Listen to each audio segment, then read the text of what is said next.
Now I'm the global leader for SSO. You know, and my coworkers sometimes call me the hammer because I'm a little direct, but Ian called me a unicorn. Okay? You know,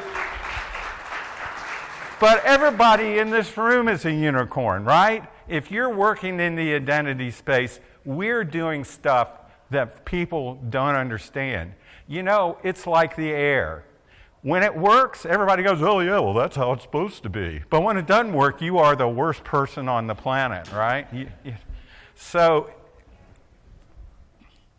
what I want to do is how do we create unicorns and become more unicorn ourselves? So I want to talk about finding talent. I want to talk about educating those folks.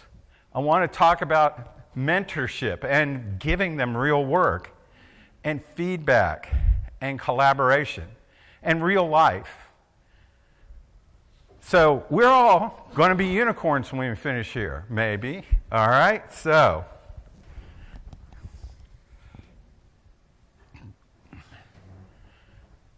how do you find people to work in our space?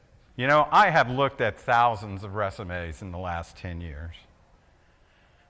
And honestly, I find the most unlikely people who do the most great work just by not being conventional. You know, when you get that resume of the guy who is an identity expert and you talk to them and they've integrated 5 apps into an IDP, they're not really an identity expert, but they're getting there, they're learning. You know, what do you want to look for when you're looking for these people is they do more than work, right? If you're at a university, what do you do besides go to classes, right? If you're interviewing somebody who's job changing, what are you doing that is a passion about what we do? I look for people that are different from me. One of my best hires in the last 5 years, she showed up at a career fair at a university. She had pink and purple hair, and it was sticking out to here. And she was wearing her pajamas, and she was alive. She was so fun to talk to, and she was knowledgeable, and she was doing stuff outside of the thing.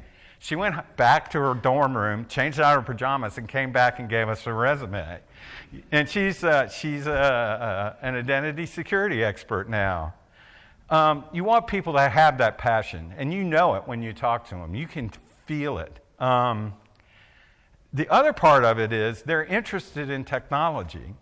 I did a career day presentation at my daughter's elementary school. She's a school teacher. She's not.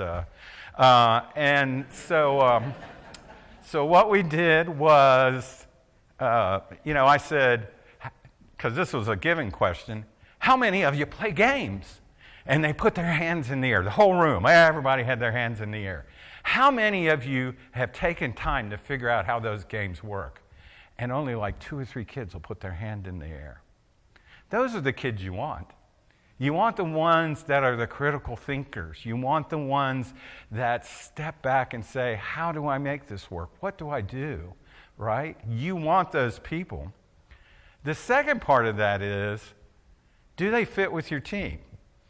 You know, I know this sounds weird, but there are some people, we had one at GE many years ago. He was the smartest guy ever, and he left us to build digital models about how they implanted minefields in, and he was just the smartest guy ever. But we frustrated the poo out of him because we weren't nearly as smart as he was, and he couldn't make that jump between us and him. We tried really hard. And next, does your company interest them, right? You know, people hear the name General Electric and they're thinking, oh yeah, you make dryers, yeah. My mom's microwave, that's not working just right. So it's you have to tell them about the excitement and interest of what we do. We do some pretty interesting things. In the last 2 years, hundreds of thousands of people and tens of thousands of apps from MFA. That wasn't a small thing. We moved from using agent-based authentication to federation, 100%. I mean, that's cool, interesting work for somebody that wants to do it. So where do you find them, right? Obviously, I talked about going to universities. I built a relationship with local university. Local interest groups. Sometimes people will just show up to find out about stuff. Sometimes those are really good people. Professional groups, obviously. A lot of people overlook your contractors because sometimes there's a barrier to entry to getting those contractors. Often, it's worth it if those people have a passion for coming to work for you.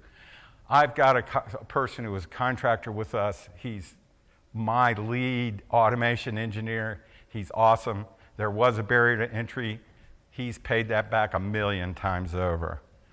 One of my special discoveries is there's a specialized towns firm called Max Potential, and they're not the only one in this space. They specialize in finding people who want a career change into technology.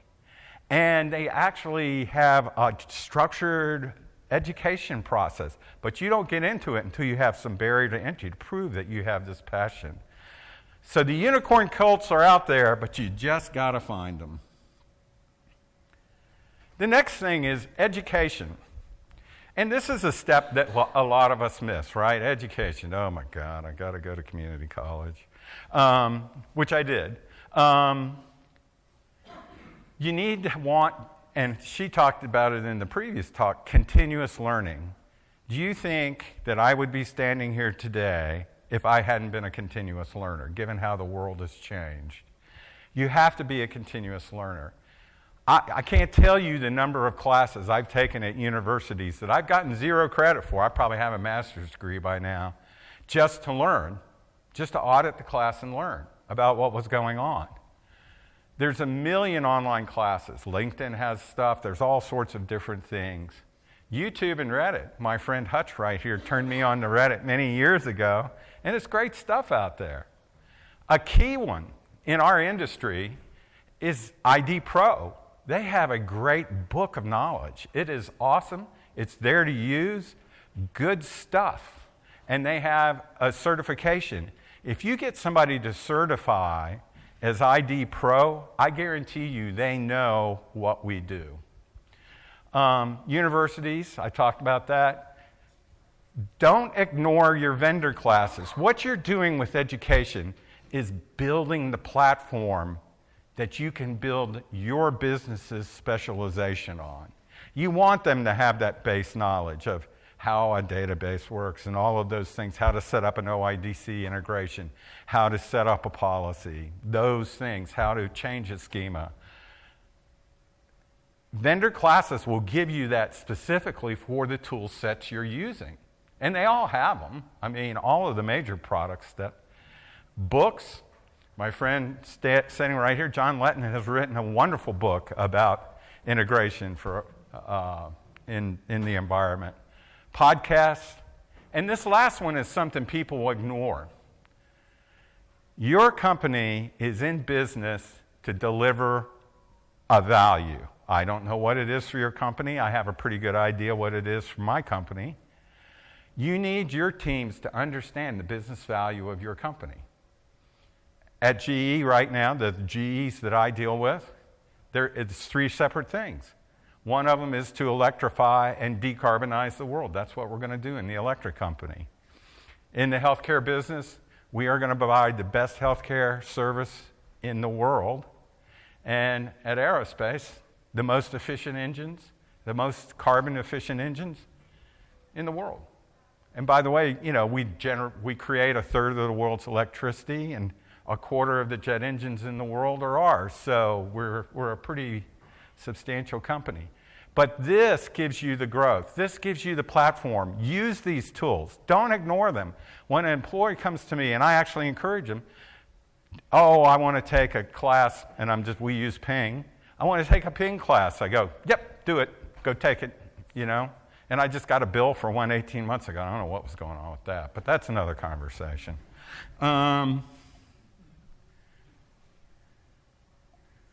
Oh, come on.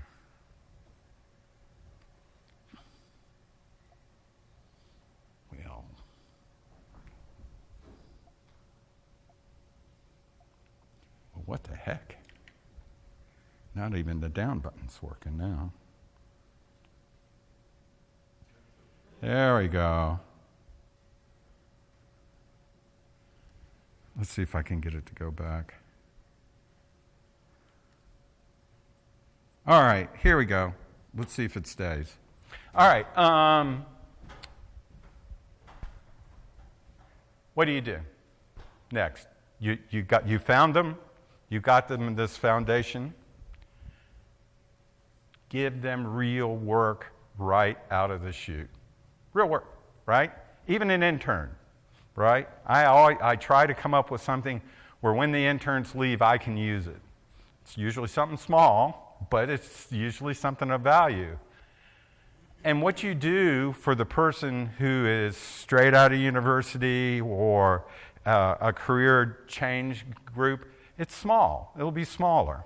It'll be integrate this custom app that can't use our self-service portal or something small like that so that they can get there and give them something that when they finish it, you can say, you delivered this value for the company. You're reinforcing that message of we are delivering value for the company.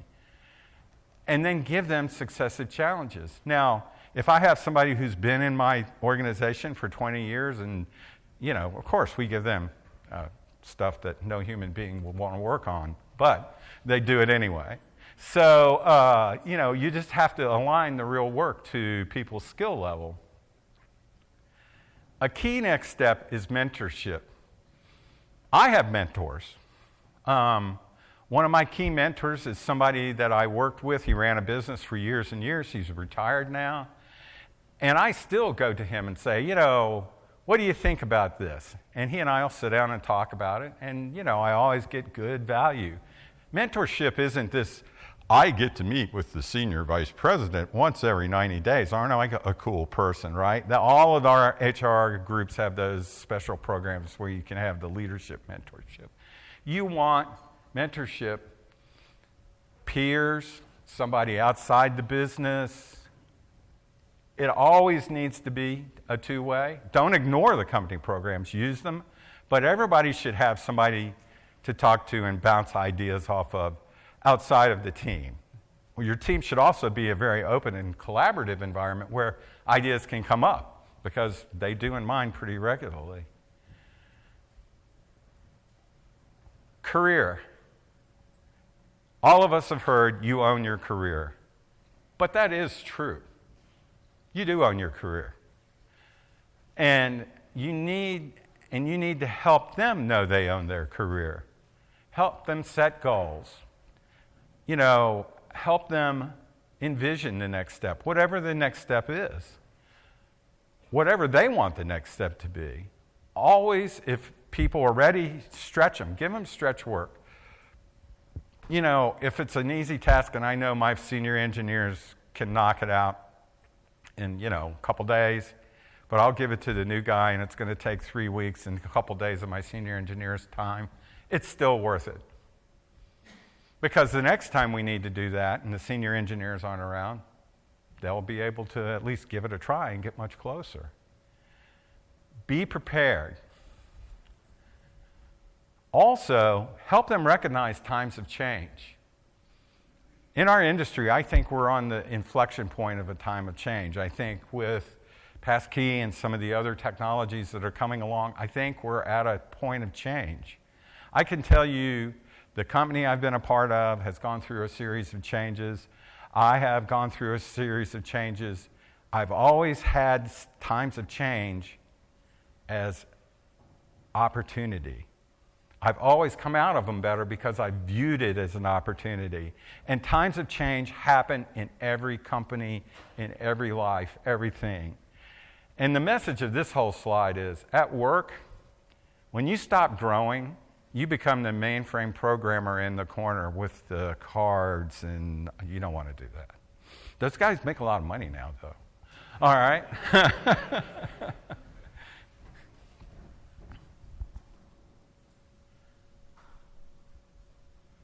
Let's see if this will work now. There we go. This is the one that we tend to ignore. And this is probably one of the most important things in the world. Be out in the world. All right? Be out in the world. By being out in the world, you will broaden your horizons and see things you can't see. Join an industry organization. I highly recommend ID Pro because of the cool people that are a part of it. Some of them are here in this room. Come to our conference. Here you are at Identiverse. Good job. Way to go. Give yourself a round of applause. There we go. Meetup groups. We had a really awesome meetup group in the greater Richmond, Virginia area, and it kind of drifted away. I'd like to see it going again. I can't tell you the number of presentations in the last 2 days where they were talking about standards and say, we're looking for practitioners on these standards committees. Honestly, the people that are on those committees are awesome, and you'll find that you'll think. Or volunteer at a nonprofit. You'll learn things working in a nonprofit that you wouldn't learn anywhere else. You know, just get out and do, and you'll learn things just stretching yourself, doing something different. Former coworkers, stay in touch with those people. They're probably still in the field. They're probably learning things you don't know about. But the next thing is what I really want to talk about, is life. You know, I will tell you how I got this job. I was in a company that was divested by GE. It's what we do at GE. And there were probably 1,000 people that applied for this engineering lead job at GE. And at the bottom of my resume, I put Boy Scout leader. And I had led a week-long volunteer class about scouting and leadership skills and all of those things. And the people reviewing the resume, one of them reached out to one of my coworkers, and he said, "Oh my God, I know that guy. You need to hire him." And that's how I got the job, just by being out in the world. The connections you make will help you outside, and you need to encourage your employees to do that. Friends and family. People have families. You need to be able to be the leader that lets them be with their families. Now, there's sometimes you got to work hard in the long hours, and we all know that. That's part of our industry. But, you know, the needs of my TS employee is very different than the needs of my mother of 3, which is very different than a 60-year-old. That's very different than a 23-year-old. You have to be that leader to help those people be where they need to be in life, right? It's important. Time away. I will tell you, often we have thorny things, and we'll sit and talk about it and work on it for a couple days, and it's just, we're going to do this big workout. And when I figure out the problem is when I'm swimming in the pool or out walking around. You know, that's when when you're not concentrating on it, you think about it and it comes to you.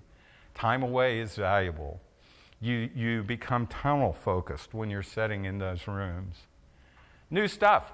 Somebody says to you, let's do something new. Give it a try. I mean, I'm not really good at bocce ball, but why not, you know? It's just different stuff. And I like adventures, you know. And so, you know, try some adventures once in a while. But you want people to be in the community. You want them to have a life. And when you have those two things from your employees, it makes all the difference in the world.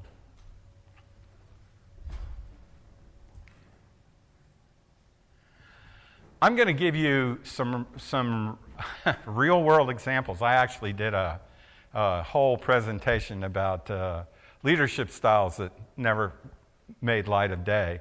But I'll share a couple of these, and there's a commonality that you can fall into as a leader. So the first one I want to talk about is the invisible person. I had a boss that would attend a meeting, and then when you reached out to them, you know, email, phone call, chat, go to their office. This person was really clever. We were on a campus. He had 4 offices in 4 different buildings, 3 different phones, 5 different emails, You couldn't find him. We actually created buttons that said, "Where's Ed?" because we could never find him. Okay? It's so easy to get tied up in those meetings and not be there for your folks. You need to take that time. I always take at least half my day to be with my engineering teams. The next one is the genius. As part of my scouting experience, I'd gone through some evaluation, and I recently knew my IQ, which, anyway, I had a new boss, and the first words out of his mouth is, "I'm happy to be here. My name is blah, blah, blah." He's still alive, so I won't use his name. And he said, "My IQ is this." And I went through my head, and I went, "Oh, I'm smarter than you by a lot."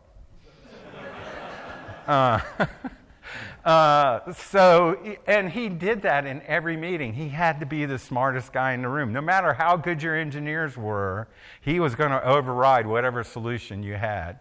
He's a terrible leader. And the last one is my favorite. When you're a leader, you get drawn into all of these leadership meetings. You're flying high like a seagull in the sky. You're there. You're this leader. And then you have to get drawn into what the team is actually working on. Well, I had this wonderful boss. We called him the seagull because he came in, pooped all over our work, squawked at us, and then flew away again. Okay? You don't want to be any of these people, right? You want to be the leader that takes care of your team, right? I actually get a little impassioned sometimes. I know the guys that worked with me, that's a surprise. But, when somebody's picking on my team, I defend them. That's my job, right? They get the glory. I take the hit. But you need to be genuine. You need to be yourself. As you can imagine, I'm just pretty much me with the folks I work with. You want to be the person that provides clarity about why we're doing this. Right now we're doing a lot of work to help companies that have been glued together for 100 years be 3 separate companies. And you have to often explain, well, we've always done it this way. Well, we need to do it this way now because it's different. They have to do it this way. You need to treat everyone as individuals. You need to be engaged. And you need to help them have goals. The most important tool you can use is feedback. One of the tools I use is I have what I call my key 4 every day. I have an engineering leader, I have a architect, and 2 operations leaders. And I meet with them every day. And I ask them 4 questions. From my ops guys, what's broken? What did we break yesterday, and how do we make it better if we got to deal with it? From my engineering team, are we on schedule? What's the problems? And lastly, what can I do to help all of us? Ask those questions every day. And when things get sideways, and they do get sideways, I'll engage and help those folks do what they do. Now, we still run agile, scrums, and we do all of that other work, but this is just my catching up with my guys. Sometimes it's 5 minutes, sometimes it stretches into an hour. It just depends on what's going on. But in that time, we give each other feedback, because sometimes they'll tell me, stop, let up, let us take care of this, right? Because I'm trying to help. Feedback is one of the most powerful tools you can have, but it has to be correct feedback. Feedback that said, senior vice president of blah, blah, blah didn't like what we did. Okay, that's completely inactionable. It's useless. Whereas we did an estimate, and the team all got together, we decomposed the task, and they came up with an estimate, and like always, I added 50%. And we were still long. Not by a lot, but long. And I said, what are the 2 or 3 things that caused that? And what do we do next to not do that? You need to be very fact-based and very straightforward. And feedback can be positive also, right? When a team member accomplishes something, acknowledge it. and tell them you delivered this business value. This is a big deal. Good job. And always tie what they're doing to business outcomes. We are providers to a business, so always tie it to business outcomes.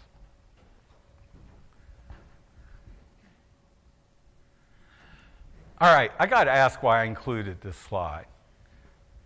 This is one of the most important things we can do, and this is based on the Boy Scout law, but it is very, very important.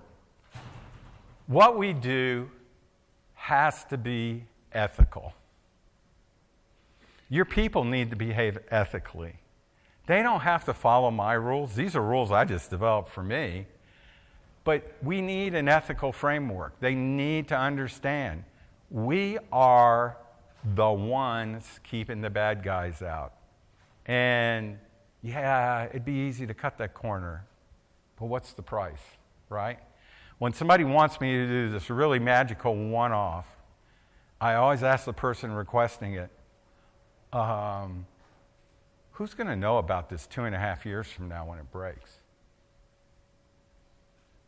And there's always silence in the room like this, okay? So I go through, and these are just things, but, ethics is a big and key part of what you do, and it's fun to work with ethical people. So I just always include an ethics slide, and I'm just going to cover a couple of these. We have to be trustworthy. We protect the walls of our enterprise. And as a leader, I let them take the fame. My people were smart as hell. Most of them, they're all smarter than me. And if there's something wrong, it was me. I did it. So, and you need to be brave. You need to have the strength to do what you want to do. I'm not going to read you all of these because you guys are capable of reading. But kind. You live and die by your team. You live and die by these people you're developing. So, in closing, you guys can be unicorns, and you can build unicorns just like yourself. And probably you don't want to be just like me, but that's okay. You guys can be unicorns, and you can build them. You need to look for a diverse team. I love working with a diverse team. It's just awesome. Teach your people about your business and your systems. Let them learn. Connect them to like people. Be the leader you want to work for. Support them in your life and work. And here's unicorns for anybody who wants one. Come up here and take them. Thank you.